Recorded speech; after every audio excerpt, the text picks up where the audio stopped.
A year of fighting sparked by a political rivalry has killed thousands, possibly tens of thousands of South Sudanese.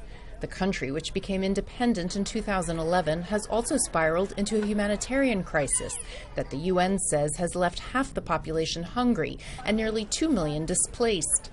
Ongoing efforts by the regional bloc known as IGAD have not yet yielded a political solution to the fighting between President Salva Kiir and his former Vice President Riek Machar.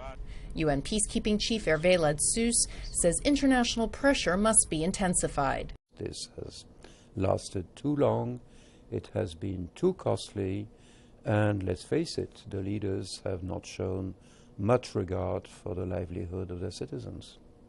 The UN Security Council has repeatedly expressed its readiness to impose targeted sanctions if there's no end to hostilities, but so far has not acted. Ladsus, who has 11,000 peacekeepers in South Sudan trying to protect civilians, including 100,000 sheltering at UN protection sites, says it is for the Council to decide about sanctions, but that an arms embargo could help.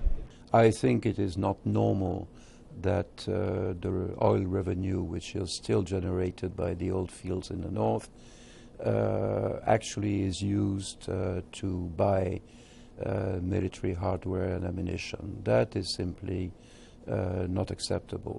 Human Rights Watch UN Director Philippe Boulepion agrees. We have a really perverse situation now where the international community is spending hundreds of millions of dollars to avert famine in the country, and meanwhile the government is using the oil money to buy more weapons that will in all likelihood continue to be used against civilians. Boulepion visited South Sudan recently and said ethnic tensions in the capital, Juba, remain high, while crimes are committed with impunity. A key factor of this conflict is that for months and months, leaders on both sides have been responsible for very serious crimes against civilians and have paid no price for it. There is no justice in the country for now.